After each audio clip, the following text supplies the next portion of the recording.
ಆತ್ಮೀಯ ಸ್ನೇಹಿತರೆ, ಸಹನಾ ಟೆಕ್ ಅಕಾಡೆಮಿಗೆ ಸ್ವಾಗತ. ಈ ವಿಡಿಯೋದಲ್ಲಿ ನಾನು ಎಫ್ಡೋಸ್ SL40 ಅನ್ನುವಂಥ ಡೈನಾಮಿಕ್ ಮೈಕ್ರೋಫೋನನ್ನು ಆಡಿಯೋ ಇಂಟರ್ಫೇಸ್ ಸಹಾಯದಿಂದ ಲ್ಯಾಪ್ಟಾಪಿಗೆ ಕನೆಕ್ಟ್ ಮಾಡಿ ಆಡಿಯೋ ರೆಕಾರ್ಡ್ ಮಾಡ್ತಾ ಇದ್ದೀನಿ. ಆಡಿಯೋ ಕ್ವಾಲಿಟಿಯನ್ನು ಟೆಸ್ಟ್ ಮಾಡೋಣ. ಎಫ್ಡೋಸ್ SL40 ಅನ್ನುವಂಥ ಡೈನಾಮಿಕ್ ಮೈಕ್ರೋಫೋನು ಇಲ್ಲಿ ಕಾಣಿಸ್ತಾ ಇದೆ ಅಲ್ರಿ,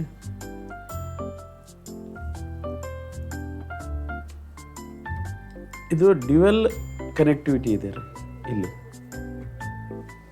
ಒಂದು XLR ಮತ್ತು ಒಂದು ಟೈಪ್ ಸಿ ಪೋರ್ಟ್ ಇದಾವೆ. ಇವು ಎರಡು ರೀತಿಯಾಗಿ ನಾವೇನು ಮಾಡ್ಬೋದು, ಈ ಮೈಕ್ರೋಫೋನನ್ನು ಲ್ಯಾಪ್ಟಾಪಿಗೆ ಕನೆಕ್ಟ್ ಮಾಡ್ಬೋದು. ನಾನೀಗ ಇಲ್ಲಿ ಕಾಣಿಸ್ತಾ ಇದೆ ನೋಡ್ರಿ, XLR ಕೇಬಲ್ ಸಹಾಯದಿಂದ ನಾನು ಈ ಮೈಕ್ರೋಫೋನನ್ನು ಲ್ಯಾಪ್ಟಾಪಿಗೆ ಕನೆಕ್ಟ್ ಮಾಡಿ ಆಡಿಯೋ ರೆಕಾರ್ಡ್ ಮಾಡಬೇಕಂತ ಮಾಡಿದ್ದೀನಿ ಮತ್ತು ಅದರ ಆಡಿಯೋ ಕ್ವಾಲಿಟಿ ಹೇಗೆ ಬರ್ತದೆ ಅನ್ನೋದನ್ನು ಟೆಸ್ಟ್ ಮಾಡೋಣ. ಈಗ ನೋಡ್ರಿ, ಎಫ್ಡೋಸ್ SL40 ಅನ್ನುವಂಥ ಡೈನಾಮಿಕ್ ಮೈಕ್ರೋಫೋನನ್ನು ನಾವು ಪರ್ಚೇಸ್ ಮಾಡಿದಾಗ ಕೇವಲ ಇದರ ಜೊತೆಗೆ ಟೈಪ್ ಸಿ ಪೋರ್ಟನ್ನು ಬಳಸ್ಕೊಂಡು ಯೂಸ್ ಮಾಡಲಿಕ್ಕೆ ಒಂದು ಇಲ್ಲಿ ಈ ರೀತಿಯಾದ USB ಕೇಬಲ್ ಬರ್ತೈತಿ. Type C to USB cable, ಅದರ ಜೊತೆ ಒಂದು ಅಡಾಪ್ಟರ್ ಬರ್ತೈತಿ. ಪವರ್ ಸಪ್ಲೈ ಮಾಡಲಿಕ್ಕೆ ಒಂದು USB to type C cable, ಎರಡು ಕೇಬಲ್ ಬರ್ತಾವೆ ಅಷ್ಟೇ. ಈಗ ನಾ ಏನು ಮಾಡಿದ್ದೀನಿ ಅಂತಂದರೆ, ಲ್ಯಾಪ್ಟಾಪಿಗೆ ಕನೆಕ್ಟ್ ಮಾಡಲಿಕ್ಕೆ ಇಲ್ಲಿ USB to type C cable ಇದೆಯಲ್ಲ, ಅದನ್ನೀಗ ನನ್ನಲ್ಲಿರುವಂಥ ಲ್ಯಾಪ್ಟಾಪಿಗೆ ಜೋಡಿಸಿದ್ದೀನಿ. ಟೈಪ್ ಸಿಯನ್ನು ನಾನು ಆಡಿಯೋ ಇಂಟರ್ಫೇಸಿಗೆ ಜೋಡಿಸ್ತೀನಿ ನೋಡ್ರಿ. ಇಲ್ಲಿ ಕಾಣಿಸ್ತಾ ಇದೆ ಅಲ್ರಿ, USB 2.0 ಅಂತಂದು ಅಲ್ಲಿ ಅದಕ್ಕೆ ಜೋಡಿಸ್ತೀನಿ. ಈಗ ಏನಾಯಿತು ಅಂತಂದರೆ, ಇಂಟರ್ಫೇಸನ್ನು ನಾವು ಇದಕ್ಕೆ ಕನೆಕ್ಟ್ ಮಾಡಿದ್ವಿ, ಇದಕ್ಕೆ ಲ್ಯಾಪ್ಟಾಪಿಗೆ ಕನೆಕ್ಟ್ ಮಾಡಿದ್ದೀವಿ. ಆಡಿಯೋ ಇಂಟರ್ಫೇಸ್ ಇದು ಯಾವುದು?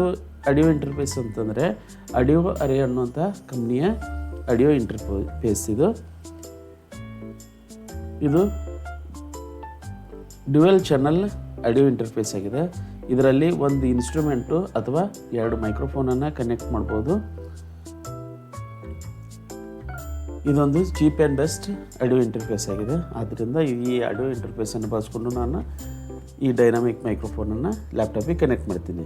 ಈಗ ಆಡಿಯೋ ಇಂಟರ್ಫೇಸನ್ನು ನಾವು ಈಗ ಲ್ಯಾಪ್ಟಾಪಿಗೆ ಕನೆಕ್ಟ್ ಮಾಡಿದ್ದೀನಿ.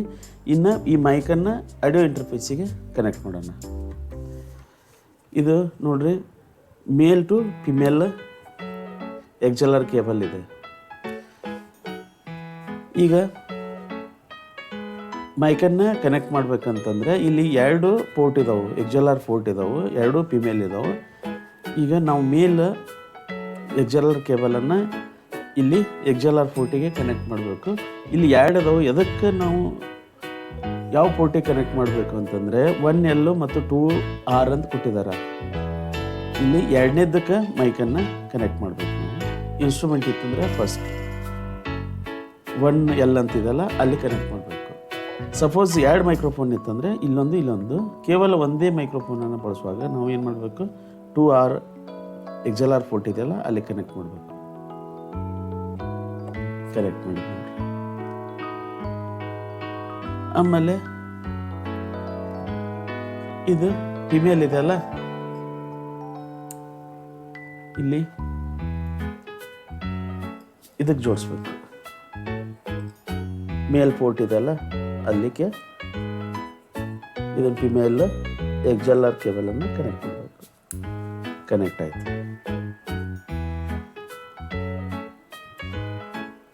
ಈಗ ಆಡಿಯೋ ರೆಕಾರ್ಡ್ ಮಾಡಲಿಕ್ಕೆ ರೆಡಿ ಆಯಿತು.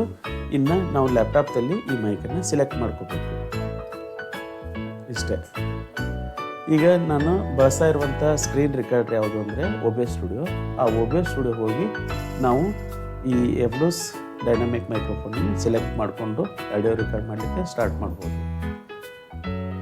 ಈಗ ಇಲ್ಲಿವರೆಗೆ ನಾನು ಏನು ಮಾಡಿದ್ದೇನೆ ಅಂತಂದರೆ ಬೋಯಾ BY M1 ಲೆವಲಿಯರ್ ಮೈಕ್ರೋಫೋನ್ನಿಂದ ಆಡಿಯೋ ರೆಕಾರ್ಡ್ ಮಾಡಿದ್ದೀನಿ.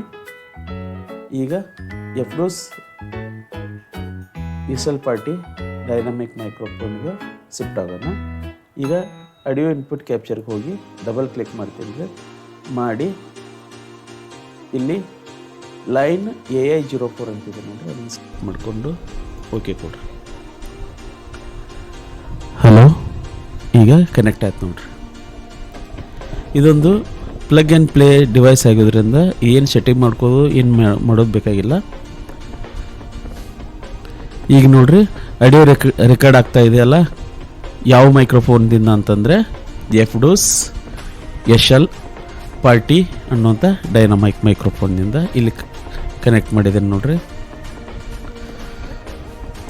ನಮಸ್ಕಾರ ಆತ್ಮೀಯ ಸ್ನೇಹಿತರೆ, ಇದೊಂದು ಪ್ರೊಫೆಷ್ನಲ್ ಪಾಡ್ಕಾಸ್ಟಿಂಗ್ ಮೈಕ್ ಆಗಿದೆ.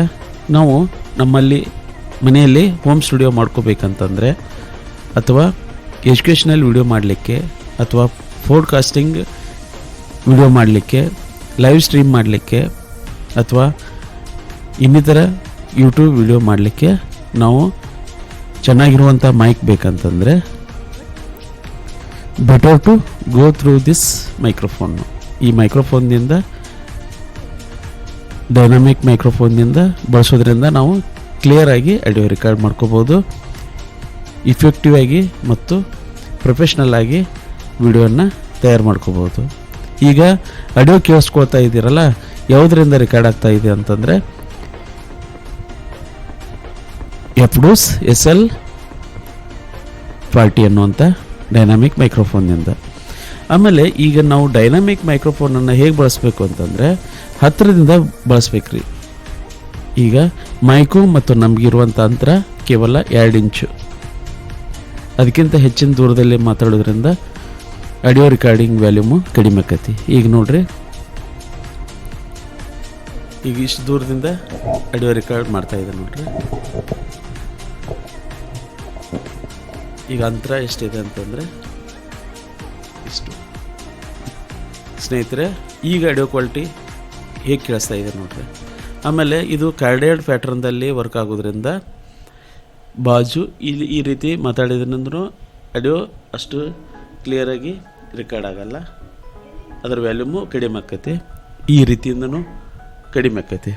ಯಾವಾಗಲೂ ನಾವೇನು ಮಾಡಬೇಕು, ಫ್ರಂಟ್ದಿಂದನೇ ಆಡಿಯೋನ ರೆಕಾರ್ಡ್ ಮಾಡಬೇಕು. ಆಮೇಲೆ ನಮ್ಮ ಬಾಯಿ ಹತ್ರ 2 ಇಂಚ್ ಅಂತರದಿಂದ ಆಡಿಯೋನ ರೆಕಾರ್ಡ್ ಮಾಡಬೇಕು. ಸ್ನೇಹಿತರೆ, ಇದನ್ನು ಆಡಿಯೋ ಇಂಟರ್ಫೇಸು ಮತ್ತು ಎಫ್ಡೋಸ್ ಡೈನಾಮಿಕ್ ಮೈಕ್ರೋಫೋನನ್ನು ಲ್ಯಾಪ್ಟಾಪಿಗೆ ಕನೆಕ್ಟ್ ಮಾಡೋದು ಭಾಳ ಈಸಿ.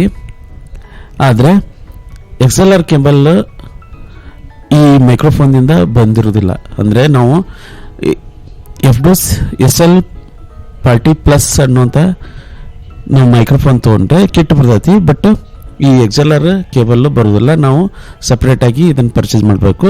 ಆಮೇಲೆ XLR ಕೇಬಲನ್ನು ಬಳಸಿ ಈ ಮೈಕ್ರೋಫೋನನ್ನು ಉಪಯೋಗಿಸ್ಬೇಕಂದ್ರೆ ಮತ್ತೆ ಇಲ್ಲಿ ನಾನು ಪರ್ಚೇಸ್ ಮಾಡಿದ್ದೇನಲ್ಲ ಆಡಿಯೋ ಇಂಟರ್ಫೇಸು ಬೇಕು.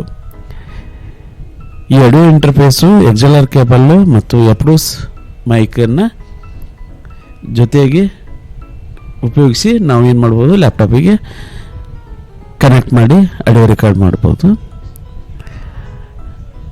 ಸ್ನೇಹಿತರೆ, ಈ ವಿಡಿಯೋ ನಿಮ್ಗೆ ಇಷ್ಟವಾದಲ್ಲಿ ಲೈಕ್ ಮಾಡಿ, ಶೇರ್ ಮಾಡಿ, ಸಬ್ಸ್ಕ್ರೈಬ್ ಆಗಿ ಅಂತ ಕೇಳ್ಕೊತಾ ಈ ವಿಡಿಯೋನ ಮುಗಿಸ್ತಾ ಇದ್ದೀನಿ. ಧನ್ಯವಾದಗಳು.